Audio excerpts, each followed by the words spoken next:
Hello বন্ধুরা, জয় গুরু দাস কিচেনের আরেকটি নতুন ব্লগে তোমাদেরকে স্বাগত। আমি আজকে রান্না করব চিকেন কারি, আর ওটাতে আমি কোনো জল ইউজ করব না আজকে। তার জন্য আমি আলুগুলো ভেজে নিয়েছি, ভেজে নামিয়ে নিচ্ছি। আর ওই তেলেই আমি পেঁয়াজ আদা রসুনটা ভেজে নেব। তো পেঁয়াজ আদা রসুনটা ভালোভাবে একটু ভাজা হয়ে গেলে ওখানে দিয়ে দেব 3টে শুকনো লঙ্কা। তো 3টে শুকনো লঙ্কা দিয়ে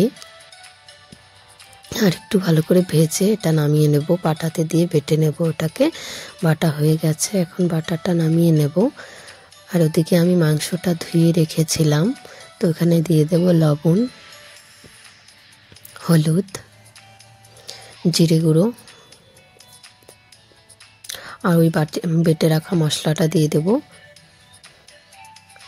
কাঁচা সর্ষের তেল দেব, দিয়ে আমি ওটাকে মেখে নেব। আর একটু দুধও দিয়ে দেব সঙ্গে, দিয়ে ভালো করে মেখে এটা রেখে দেব। আর ওদিকে আমি কড়াইটা বসিয়ে দিয়েছি, কড়াইয়ে তেল দিয়ে দিয়েছি, আর ওই তেলে সম্বাসটা দিয়ে দেব। সম্বাসে দিচ্ছি আমি গোটা জিরে, তেজপাতা, শুকনো লঙ্কা আর পেঁয়াজ রসুন দিয়ে সম্বাসটা ভালো করে ভেজে আমি ওই মেখে রাখা মাংসটা ওখানে দিয়ে দেব। তো মেখে রাখা মাংসটা দিয়ে ওই বাটিটা দুধ দিয়ে আর একটু ধুয়ে দিয়ে দেব।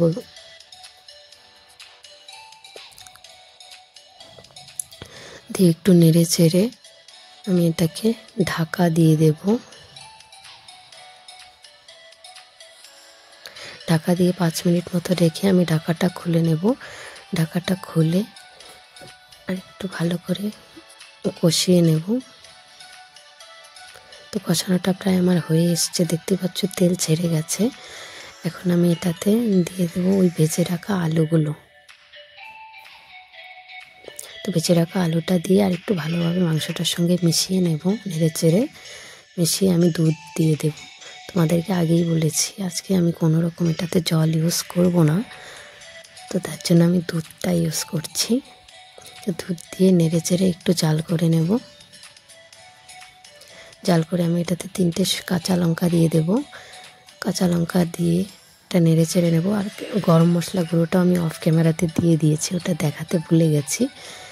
তো আমার মাংসটা হয়ে গেছে, নামিয়ে নেব এটা এখন। তো নামিয়ে নিচ্ছি। তোমাদের এই রেসিপিটা যদি ভালো লাগে তাহলে অবশ্যই বাড়িতে একদিন ট্রাই করে আমাকে কমেন্টে জানিও কেমন হয়েছিল। আর আমার চ্যানেল আর এরকম নতুন নতুন ভিডিও দেখার জন্য আমার চ্যানেলটাকে যারা যারা এখনও সাবস্ক্রাইব করোনি, তো আজকে এখনই গিয়ে তাড়াতাড়ি সাবস্ক্রাইব করে দাও। দেখা হচ্ছে পরবর্তী একটা ভিডিও।